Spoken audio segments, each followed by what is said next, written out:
Welcome to the Land to Lots podcast, powered by Launch Development Finance Advisors. And now your host, Carter Froelich.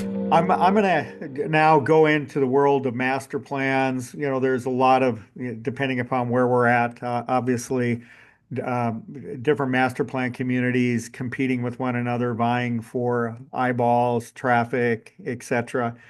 When you're brought into a project uh, that's in a very competitive market, how are you looking at that project differently? And obviously, you're looking at a lot of the things we just talked about, but how are you bringing recommendations to the developer on how they may want to differentiate their project vis-a-vis the others?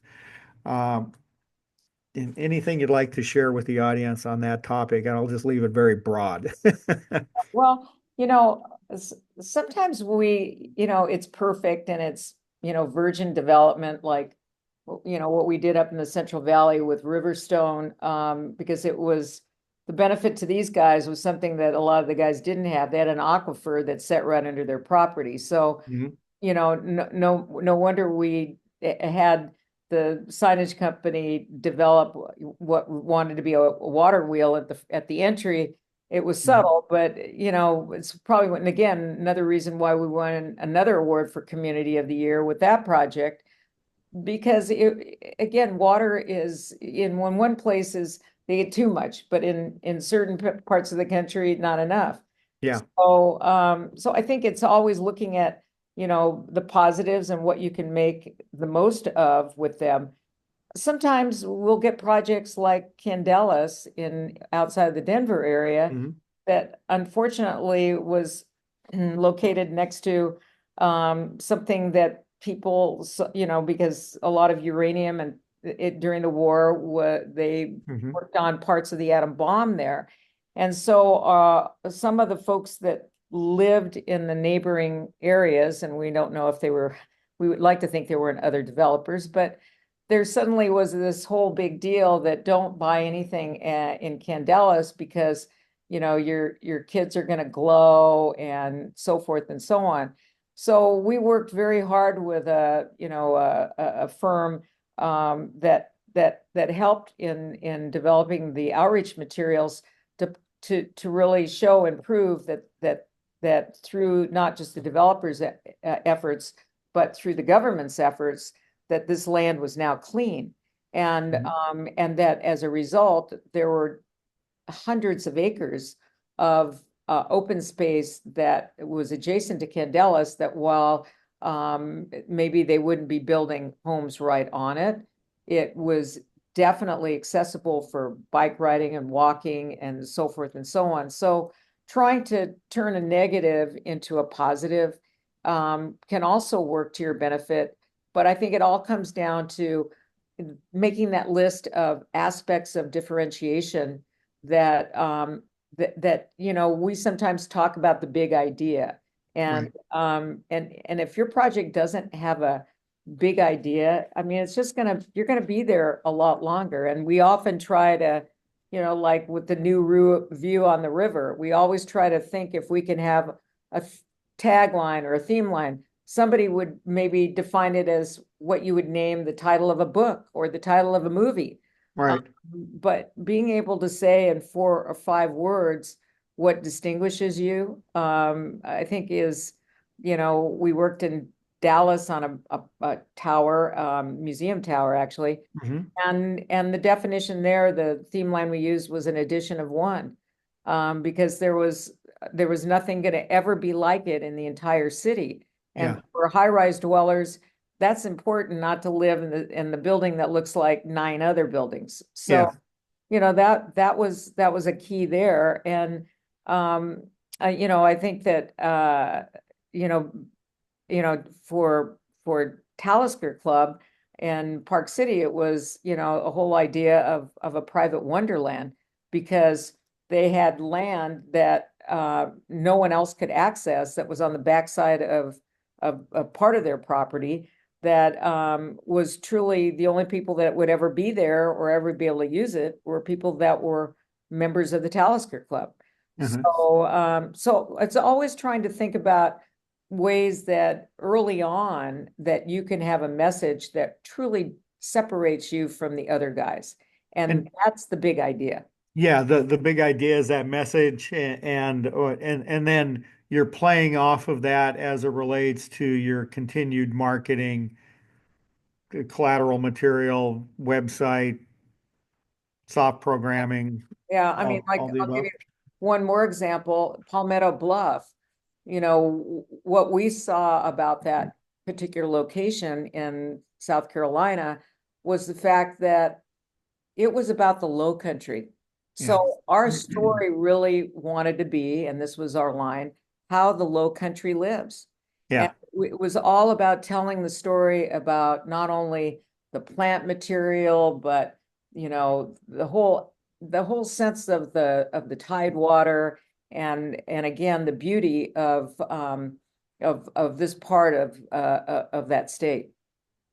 And and one of the things that I struggle with and is you'll come across a master plan community, maybe large, maybe small, and it has some sort of contrived Italian name. Let's just throw that out there. Oh, that's And always I'm looking at it and I go, I don't know what this is. I don't even know how to pronounce it.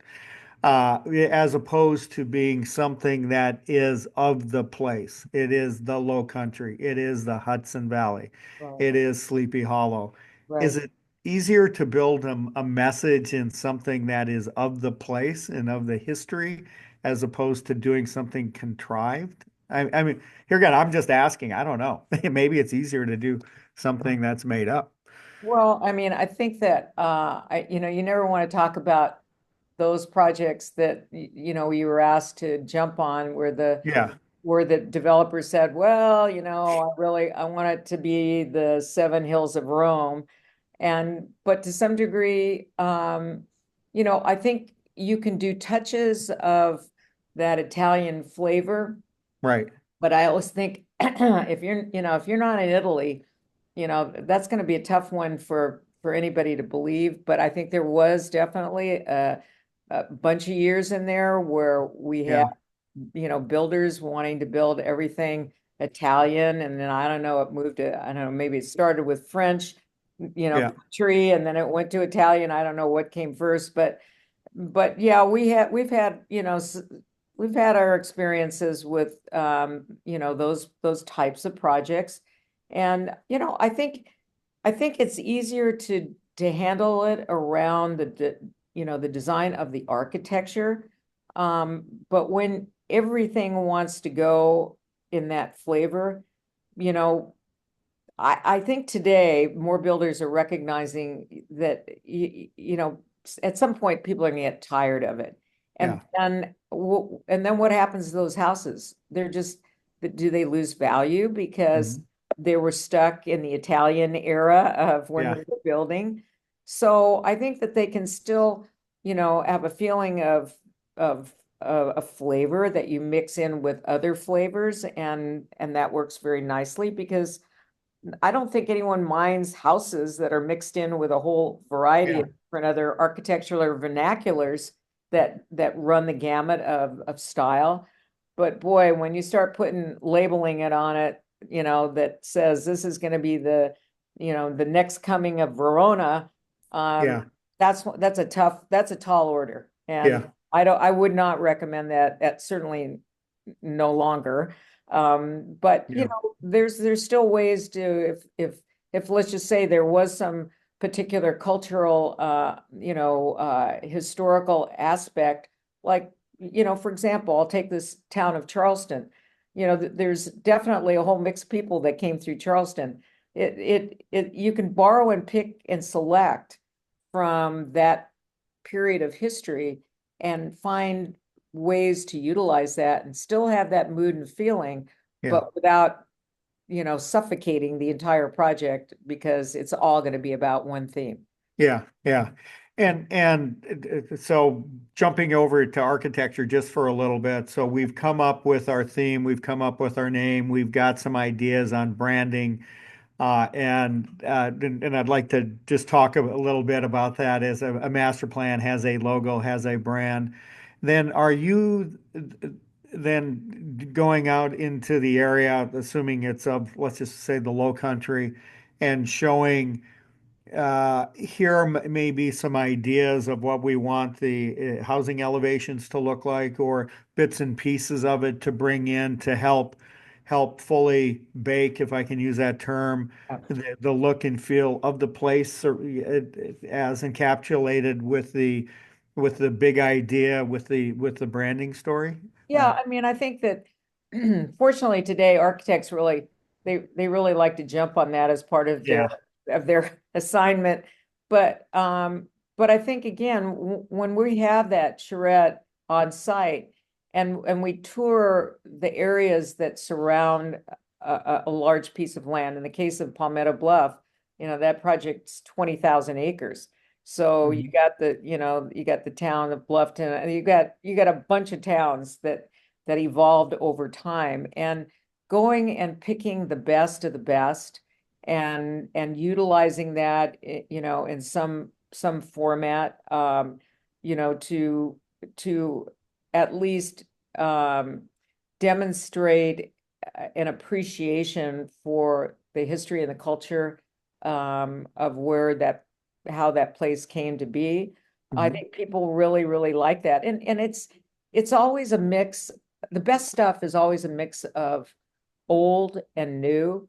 I mean, Yeah. we call it cognetics because somewhere in the back of our mind, I mean, scientists have discovered this, that people don't like everything that's just brand spanking new. Yeah. Love that little bit of twist of old that maybe that's why we love Italy so much, because Mhm. it's everywhere you go is kind of old, but then there's new involved as well. Yeah. And I think that why make everything all spanking new unless it's in a place, for example, where, like the Hollywood Hills, where mid-century modern, has been an important theme that has been around probably for almost 100 years, since Richard Neutra's days, and Yeah. worked on a project in LA for Four Seasons, a tower again, not a high tower, but we got into the project and we finally told the client that we believed, as did the sales personnel, that the exterior of the building was just so. And Yeah. if you looked from the building up into the Hollywood Hills, you could already see the pieces and parts that define mid-century modern. And we said, why can't you bring those pieces and parts and bring them to the exterior elevation of this mid-rise building? And Uh-huh. and the architect, was totally behind this. The the developer just said, you know what, I think you're right. And they did it, and it's all history. The building is sold out now. So reskinning a building, even a mid-rise building, is it's hard to go back and say, maybe I didn't think about this right, but it's a lot better to do it in that early stage of conceptual architecture than to build a building and have it sit there because nobody wants to buy it. Yeah. Yeah. Absolutely. Absolutely. And that kind of leads me to I'm trying to figure out how to take this one, but if we're putting together an effective marketing plan, which can be everything from the branding, the big idea, the story, and in some instances where we're looking at a vertical structure, yeah, as you did with some of your high rises, Museum Tower, I think being one, right? And then the Four Seasons. Is that what it was? Yeah, Uh, well, Four Seasons was one of them, and then Tower in Dallas is yeah, another one. Yeah. and so all of it is kind of, it's marketing a little bit, right? How are we going to get people to look at this, to want to explore it? Right.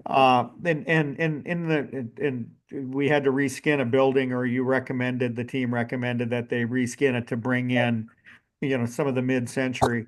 Right. In a master plan community where we've got people coming in to look at the community, to look at the amenities, to look at the soft programming, once you get them in, what does Intercom do, and how do you recommend that the developers continue that dialogue until a buying decision is made to keep that interest level up? Are there things that you also do in that process Yeah. to get them to buy within the community?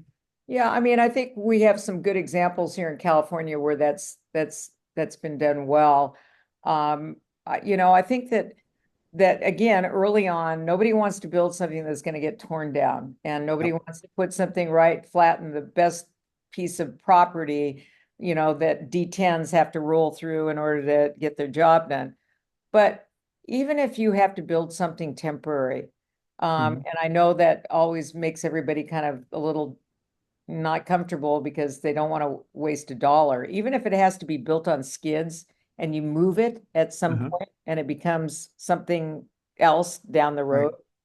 I think the more that you can build and create the texture early on to the place that you ultimately are going to want people to see, and welcome them back. Some developers have created, I don't want to call it a restaurant as such, but it's a little pub of sorts where, people can get, a soft drink. Or, I mean, building in Coto de Caza was always so great because we actually had a soda fountain that really existed in there. But Yeah.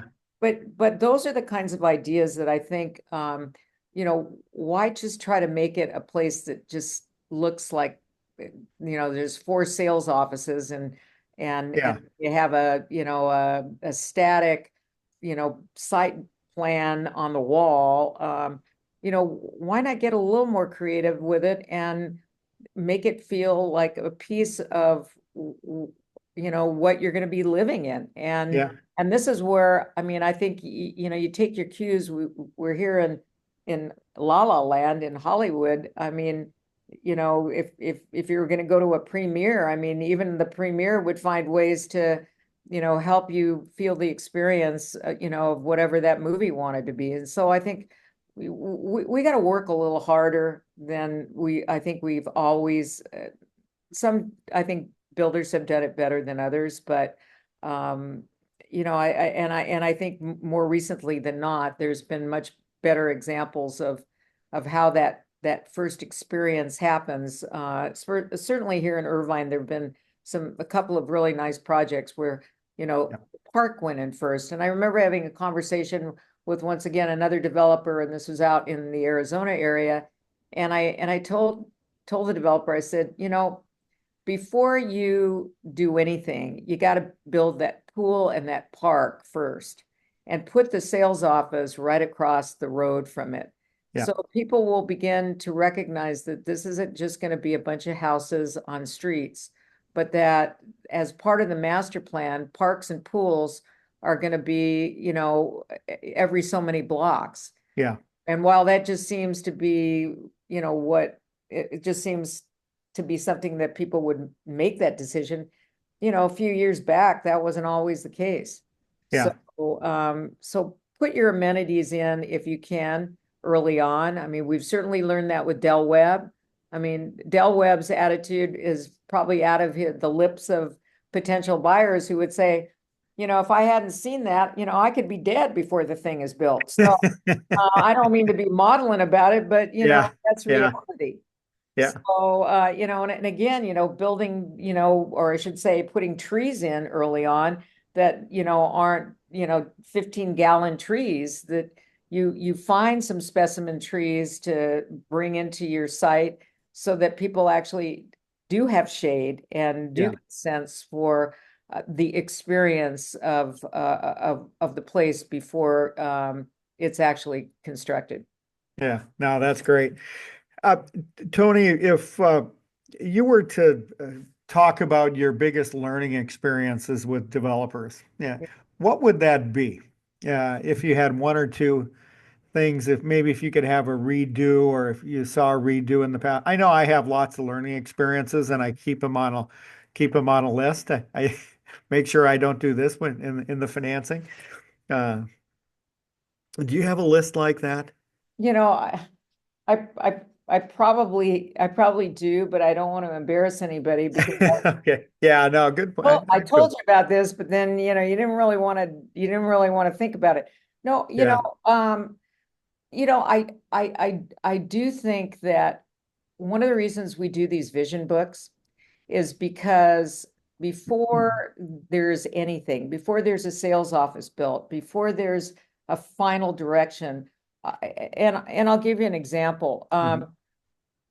We were working on a project called Artisana in San Miguel de Allende, and I know this isn't, Uh-huh. America, but we wanted to use the vision book to show how this place needed to be created so that it would cost probably a little bit more, but that people would appreciate the fact that, it's back to that conversation we had about, you know, do you make it Italian? What do you call it? Yeah. Yeah. Being in the middle of what is one of the magical towns in Mexico, um, we showed imagery of Venetian painted walls that you would have on both the outside and the inside, even though these were very small condo buildings and they Uh-huh. were kind of adjacent to the town square, which is spectacular because of the incredible cathedral that you would have views from most of these homes. But just that one little touch, I think the developer came back and said, after seeing it in the vision book, they agreed that this would be making people feel that they were buying a piece of history Yeah. was really the driving factor. And the more that we could make and embrace, how historically buildings were treated in certain ways, aesthetically, that people would see themselves buying a piece of history, not buying a piece of a condo. Yeah. So I won that battle and I'm very proud of it. And it's apparently, it's part of these were themed, well, they were Rosewood condos, and we had the hotel as part of the project, but people today, people still love them and they appreciate them. And it's like buying a beautiful piece of jewelry. It's something that you keep in the family. It's a piece of legacy. Yeah. And the vision books, I believe you show a number of them in your intercommunications video. Yeah. Would those be vision books, what you're Yeah. referring Yeah. to? Yeah. Yeah. Yes. Yeah. And I'll make sure that I'm including that link to your video because it's fabulous. And I encourage all of the listeners to look at them so you get a feel for what Toni and her team put together because they're spectacular. And I remember looking at one on the project that you and I were working on down in the Caymans, looking at it as we were trying to figure out what to call it. And it's just like, oh my God, this is amazing, what you've done and the different vision books you brought in. They were fabulous. Well, thank you. Uh, and Toni, we're getting close to wrapping up, close to an hour. Is there anything I should have asked you that you would like to let the audience in on? Any Sure. other questions or comments or Yeah. Well, parting comments I, as we go? I think I mean, yes, we've been here a long time, 40 years. And I don't want to say that I'm the mother of real estate branding, but if you saw, how many projects I've worked on, but Yeah, we know we've worked in 40 countries and over these 40 years. And because we do, at least part of our business has been dedicated to buying second homes, which is not something that everybody has to, it's not a need, it's kind of a want. Working in these other places has given me a real appreciation for, you got to work a lot harder to sell a second home. When everybody needs to live in a certain place because of the school district and so forth. I think that's definitely, one of the most important things that I think has helped my business a lot. Um, and I think also surrounding myself and learning from the best of the best. we have a couple of urban planners here that, they studied at Harvard. They're smart people. I learned from them, they learned from me. And I do think that, just having an appreciation of other cultures in the world has helped me recognize the kinds of things that, for the future, we may want to imbue in our planned communities again of the future. That there's no just one hard and fast formula for master plan communities. And I think those developers that, are going to continue to evolve their own capabilities, getting out and looking at things all over the world can give you many great ideas, and working with people that have, again, the vision to try to do things in interesting ways. I mean, again, they don't have to go to Harvard, but one planner in particular, and I'll mention his name, Steve Kellenberg, I thought he did a brilliant idea back in Santa Margarita that, seeing a schoolyard somewhere, who knows where it was, it could have been in Italy. He backed up the commercial center to the schoolyard, and the schoolyard, to the trail system, and people could flow out of the school. The kids could flow out of the school right into the retail center.